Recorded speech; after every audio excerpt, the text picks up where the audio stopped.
आप सभी का स्वागत है। आइए नजर डालते हैं आज की खास खबरों पर।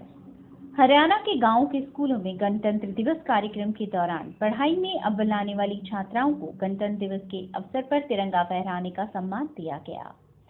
सरकारी प्रवक्ता ने बताया कि हरियाणा सरकार ने बेटी बचाओ बेटी पढ़ाओ कार्यक्रम को बढ़ावा देने के लिए फैसला लिया था कि राज्य के गांवों की सबसे ज्यादा शिक्षित लड़कियां गणतंत्र दिवस के मौके पर अपने गांव में होने वाले स्कूल स्तर के कार्यक्रम में राष्ट्रीय ध्वज फहराएंगी।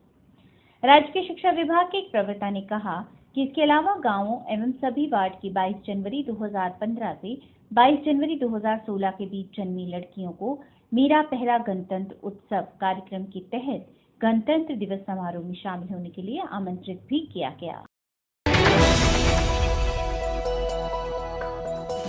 जहां देश भर में 67वां गणतंत्र दिवस बड़ी ही धूमधाम के साथ मनाया गया, वहीं रियासती शहर नाभा में गणतंत्र दिवस के मौके पर राष्ट्रीय झंडा लहराया गया, परंतु वहां 66वें गणतंत्र दिवस के पोस्टर लगाए गए। हैरानी की बात यह है कि नाभा प्रशासन की तरफ से 66वें गणतंत्र दिवस के पोस्टर क्यों लगाए गए।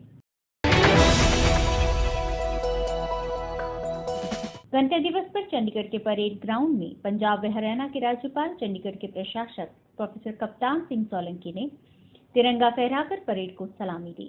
इस दौरान चंडीगढ़ पुलिस, हरियाणा पुलिस और पंजाब पुलिस के जवानों की टुकड़ियों के अलावा सीआरपीएफ के जवान और एनसीसी कैडेट्स ने परेड में भाग लेकर राज्यपाल कप्तान सिंह सोलंकी को सलामी दी। वहीं चंडीगढ़ पुलिस के कई जवानों के अलावा चंडीगढ़ फायर ब्रिगेड और कई प्रशासनिक अधिकारियों व कर्मचारियों को उत्कृष्ट सेवाओं के लिए सम्मानित भी किया गया।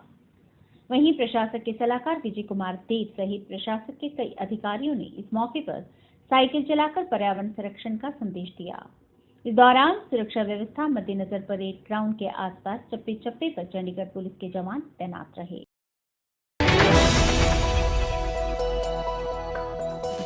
गणतंत्र दिवस पर मोहाली में पंजाब के शिक्षा मंत्री डॉक्टर दलजीत सिंह चीमा ने तिरंगा फहराकर परेड की सलामी ली। इस दौरान पंजाब पुलिस के जवानों के अलावा मोहाली बच्चों और एनसीसी कैडेट्स ने गणतंत्र दिवस की परेड में सलामी दी।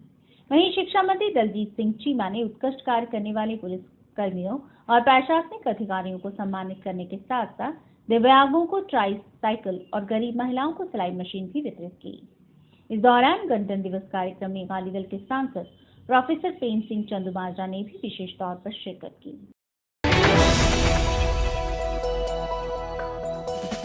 देश का 67वां गणतंत्र दिवस मनाया गया। इस बार भारत के चीफ गेस्ट थे फ्रांस के राष्ट्रपति फ्रांसवा ऑलांद।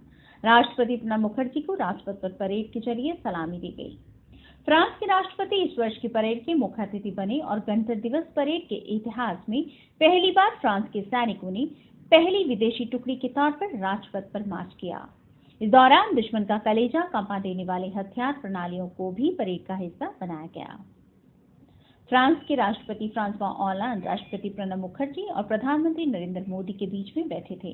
1.5 घंटे की इस परेड के दौरान मोदी को कई बार ऑलांद को कुछ बताते समझाते भी देखा गया। परेड शुरू होने से कुछ क्षण पहले प्रधानमंत्री नरेंद्र मोदी, रक्षा मंत्री मनोहर पारिकर और तीनों सेना के प्रमुखों ने इंडिया गेट में जाकर अमर जवान ज्योति बजाकर देश की आन बान शान के लिए अपने प्राण न्यौछावर करने वाले शहीदों को नमन किया। राष्ट्रपति प्रणब मुखर्जी ने परेड शुरू होने से पहले लॉन्स नायक मोहनदास गोस्वामी को शांति के समय का देश के सर्वोच्च शौर्य सम्मान अशोक चक्र से मरणोपरांत सम्मानित किया।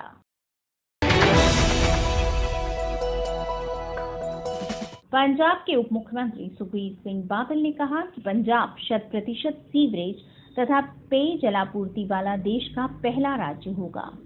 बादल ने मल्टीपर्पज स्टेडियम में 67वें गणतंत्र दिवस के अवसर पर राज्य स्तरीय समारोह में ध्वजारोहण करने के बाद उपस्थित जनसमूह को संबोधित करते हुए कहा कि अगले 2 साल में राज्य में अप्रत्याशित विकास देखने को मिलेगा।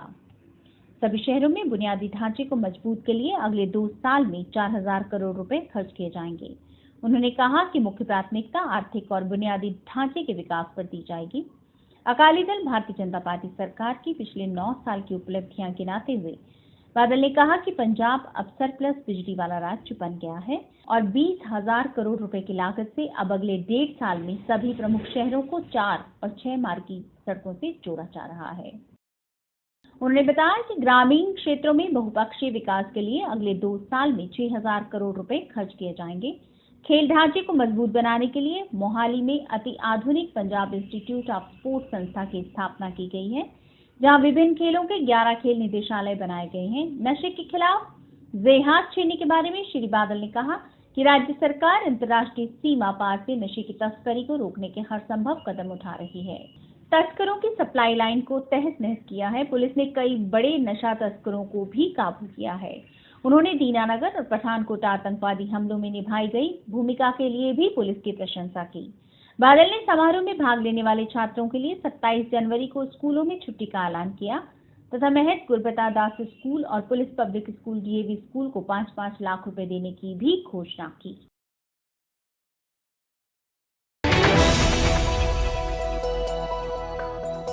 पंजाब सरकार ने अपने कर्मचारियों और पेंशनरों को गणतंत्र दिवस के मौके पर खास तोहफा देते हुए महंगाई भत्ता 6% देने का ऐलान किया है। बढ़ा हुआ महंगाई भत्ता 1 जुलाई 2015 से दिया जाएगा। सरकारी प्रवक्ता के अनुसार वित्त विभाग कर्मचारी और पेंशनरों को 6% महंगाई भत्ता जनवरी के वेतन और पेंशन के साथ अदा करेगा। प्रवक्ता ने बताया कि अब महंगाई भत्ते की दर 113% से बढ़कर 119% हो गई है। उच्चतम न्यायालय ने अरुणाचल प्रदेश में राष्ट्रपति शासन लागू किए जाने के खिलाफ कांग्रेस की याचिका पर सुनवाई पर रजामंदी जता दी है। इसके लिए आज दोपहर 2 बजे का समय रखा गया है। कांग्रेस की ओर से मामले का विशेष उल्लेख शीर्ष अदालत के समक्ष किया गया, जिसमें उसके वकीलों ने मामले को गंभीरता को ध्यान में रखते हुए त्वरित सुनवाई का अनुरोध किया। अरुणाचल प्रदेश से संबंधित एक मामला पहले से ही न्यायमूर्ति जगदीश सिंह केहर की अध्यक्षता वाली 5 सदस्यीय संविधान पीठ के समक्ष सुनवाई के लिए सूचीबद्ध है। कांग्रेस ने मंत्रिमंडल के फैसले के खिलाफ गत 25 जनवरी को शीर्ष अदालत का दरवाजा खटखटाया था। हालांकि इस दिन छुट्टी होने के कारण मामले का विशेष उल्लेख नहीं किया गया। अरुणाचल प्रदेश में राष्ट्रपति शासन मंगलवार से लागू कर दिया गया है। राष्ट्रपति प्रणब मुखर्जी ने इस संबंध में केंद्रीय मंत्रिमंडल के प्रस्ताव को कल मंजूरी दे दी। वहीं अरुणाचल प्रदेश में राष्ट्रपति शासन शुरू होते ही सियासत जोरों पर है। अरुणाचल के पूर्व मुख्यमंत्री नबाम तुकी ने आज कहा है कि हम असेंबली में अपना बहुमत साबित कर सकते हैं। उनके अनुसार ज्योति प्रसाद के राज्यपाल बनते ही सरकार के खिलाफ साजिश शुरू हो गई थी। अरुणाचल विधानसभा में कुल 60 सीटें हैं। 2014 में हुए चुनाव में 42 सीटें कांग्रेस ने जीती थी, भाजपा को 11 और peoples party of Arunachal Pradesh को 5 सीटें हासिल हुई थी। लेकिन बाद में पीपीए ने कांग्रेस में विलय कर लिया और उसके 47 विधायक हो गए। कांग्रेस के 47 में से 21 विधायकों ने मुख्यमंत्री नबाम तुकी को हटाने की मांग की, यानी अब अरुणाचल के मुख्यमंत्री तुकी के पास सिर्फ 26 विधायकों का ही समर्थन है और सरकार में बने रहने के लिए कम से कम 31 विधायक का होना जरूरी है।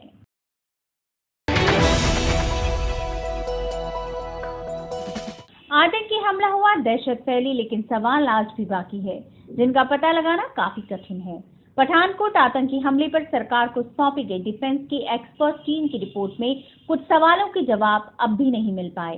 रिपोर्ट के मुताबिक एयरबेस में 6 आतंकी घुसे थे।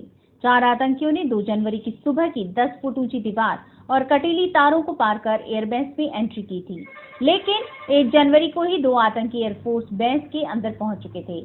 लेकिन अभी तक ये नहीं पता चल पाया है कि वहां कैसे पहुंचे। बाद में 2 आतंकी वहां एक रिहायशी बिल्डिंग के निचली फ्लोर पर जा छुपे। इसी में सेना के 5 अफसर ऊपरी फ्लोर में फंसे थे। सरकार को हाल ही में सौंपी गई है रिपोर्ट।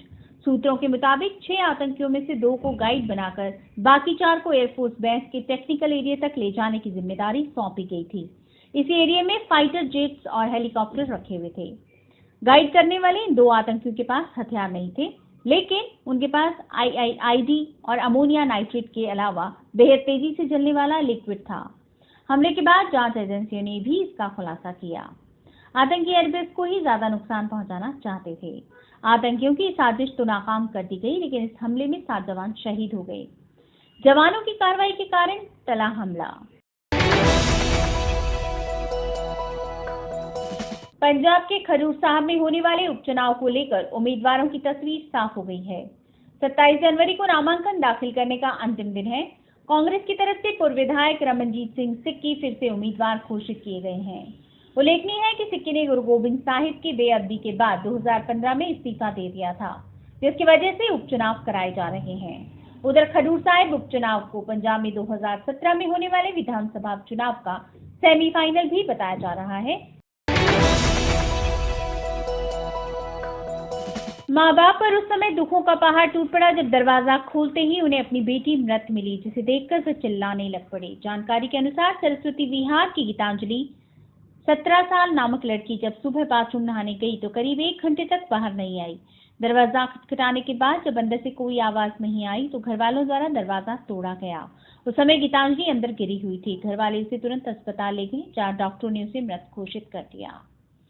डॉक्टरों के अनुसार लड़की की नहाते समय गीजर गैस चढ़ने से मौत हो गई। गीतांजलि केंद्रीय विद्यालय 1 में 12वीं की छात्रा थी। गीतांजलि के पिता मनमोहन वशिष्ठ व माता सोना वशिष्ठ का रो रो कर बुरा हाल है। गौरतलब है कि 27 तारीख को गीतांजलि का जन्मदिन था, जिसके चलते घर में तैयारियां भी चल रही थी। शाम 5 बजे हरनामदासपुरा में गीतांजलि का अंतिम संस्कार कर दिया गया।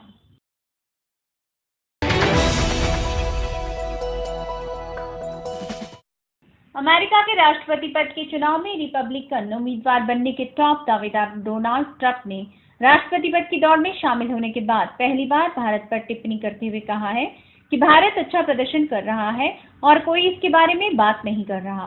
ट्रंप ने सोमवार को CNN को दिए एक इंटरव्यू में कहा कि भारत अच्छा प्रदर्शन कर रहा है। डोनाल्ड ट्रंप इससे पहले प्रधानमंत्री नरेंद्र मोदी की तारीफ कर चुके हैं। जब मोदी ने सत्ता संभाली थी तो ट्रंप ने कहा था कि सालों की सुस्ती के बाद निवेशक अब भारत लौट रहे हैं। ट्रंप ने कहा कि मोदी से मेरी मुलाकात नहीं हुई है, लेकिन वे प्रधानमंत्री के रूप में शानदार काम कर रहे हैं, वे लोगों को साथ ला रहे हैं। ट्रंप ने ये बात मुंबई में कही थी। उन्होंने कहा था कि भारत के बारे में अब धारणा बदल रही है और आशावाद लौट रहा है।